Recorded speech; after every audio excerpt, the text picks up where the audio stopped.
All right, this is going to be a short, quick little video. This is in response to a gentleman on the Ranger Station forum who is trying to troubleshoot an electrical issue in his truck, and he's confused by the readings he's seeing with his test light. So what I have here is a very, very simple little circuit. I have a 12-volt battery, and from the positive lead of the battery, I come to a fuse. From the fuse, I'm going to a switch. From the switch, we're going over to a light. And then from the light, we're going back to the negative side of the battery. Now, I have a simple test light, probably very similar to what he has. He may have a fancier one, but whatever. This works as long as you don't need actual voltage values. So, in a normal situation, we have this hooked up. We'll go ahead and put our alligator clip on the negative terminal of the battery like he has. And right now I'm going to take some readings with everything normal with the battery negative cable connected. So with my little test light, I can come over here and I can touch where the positive voltage is coming in to my circuit, and I have voltage. The light comes on. What I should mention is what the test light and what a meter set on the voltmeter voltage setting is measuring for is a difference in potential or a difference in voltage from one side to the other. For example, a difference in 12 volts positive to 0 volts or negative volts.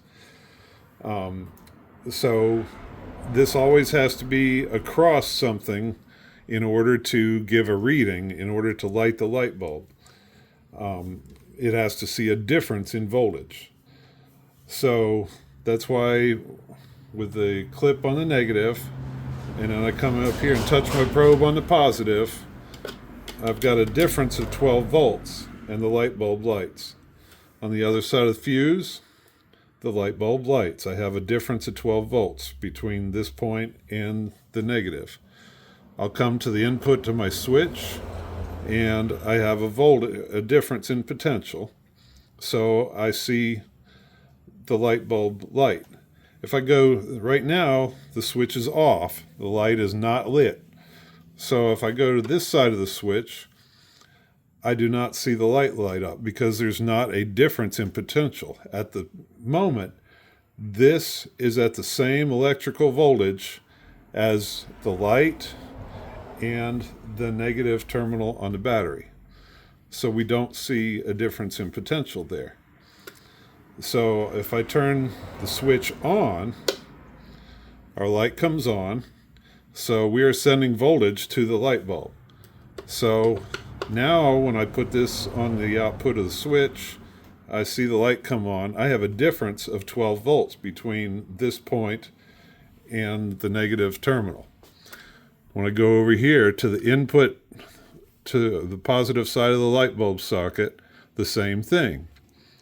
So it reads.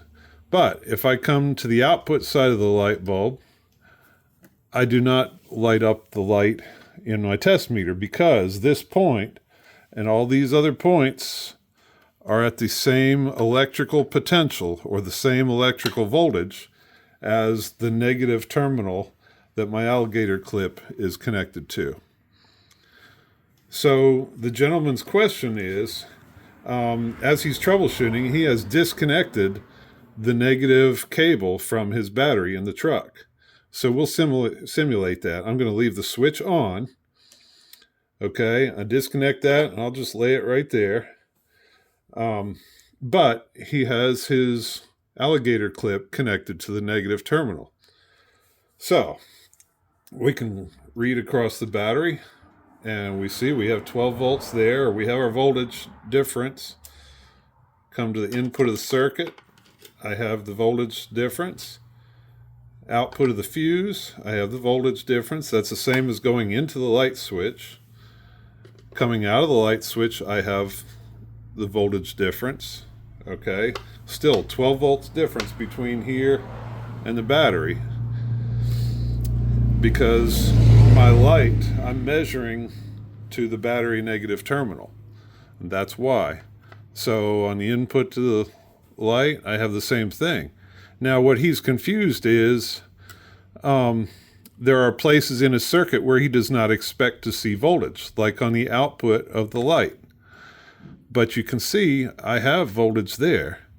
I have a difference between this, an electrical difference or a potential between this point and the negative of the battery, because we have 12 volts. We have the 12 volts positive connected, going through the fuse, going through the switch, going through the light, which is not burning, but it continues our circuit.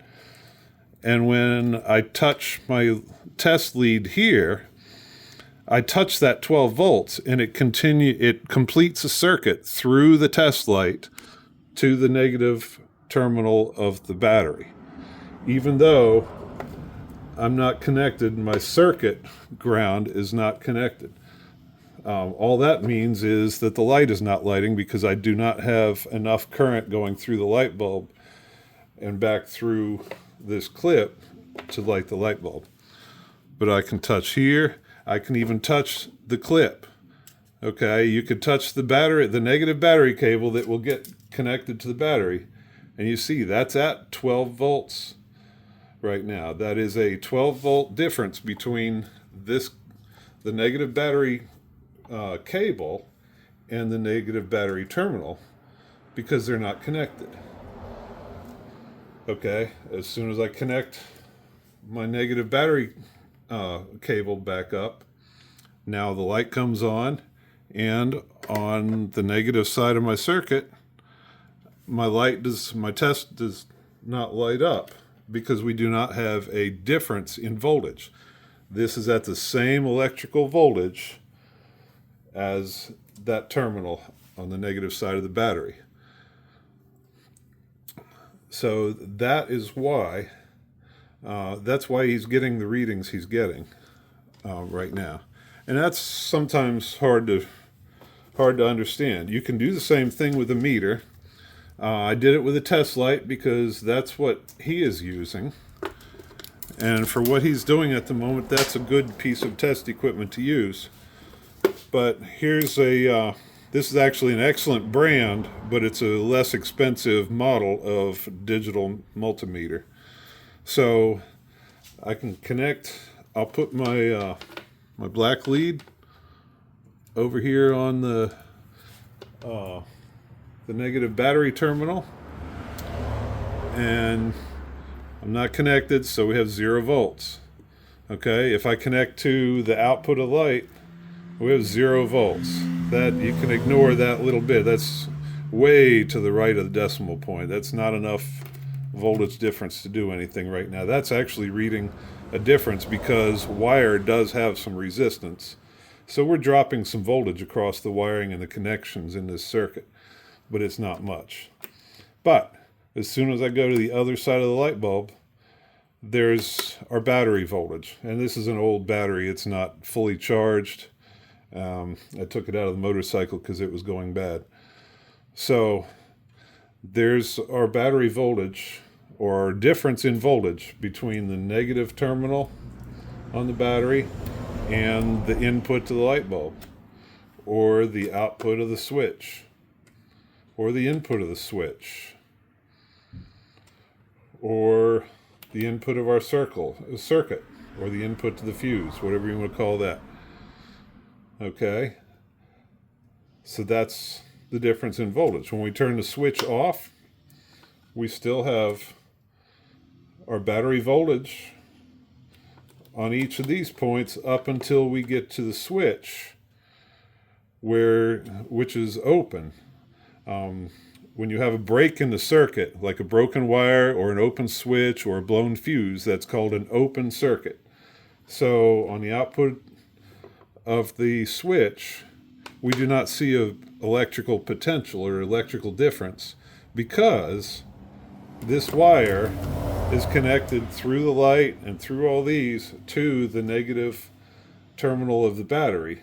So that's just the same as if I put both meter leads right there on the battery. It reads 0 because there's no difference in voltage. One thing you can do, okay, when you're checking a circuit and you want to know if your fuse is blown, you see these two little openings on the top of this blade fuse, and there's little pieces of metal. Those are attached to each side of the fuse, and you can put your meter leads or your test circuit there. And if you read a voltage across there with the circuit on, if you read a voltage difference across there, that fuse is blown. Or what you could do is go to your negative of your battery and then take your other meter lead. And if I touch that, you see there's my battery voltage, and this fuse is good. So on the other side of it, I still read battery voltage. Or you could check to see if the switch is working, if it's on or off. So we'll put a meter lead on each side of the switch, and we see battery voltage. That means that the switch is open. All of the battery voltage is being dropped. That's a term we use in electricity. All the voltage is being dropped across this open switch. When I turn the switch on, you see that goes to almost zero. There's a little bit of resistance here, so I'm dropping right around 1/4 of a volt across that switch. It's really not a great connection there, but it suits for our purposes. And when you come over here to the light, okay, let me go back to our negative of the battery. I go to the input of the light. I've got battery voltage. Output of the light, I've got nothing, because that's the same electrical potential as the negative terminal. But if I measure across the light now with the circuit turned on, you see there's our battery voltage. We are dropping the full battery voltage across that light bulb because the light is doing work. Things that do work, a light or a relay coil or whatever, a solenoid, anything in your circuit, a motor, when it does work, it drops the voltage. That's where all the voltage is used and turned into work or turned into wattage. So that's the simple answer to why he is seeing the readings he is seeing with his test light.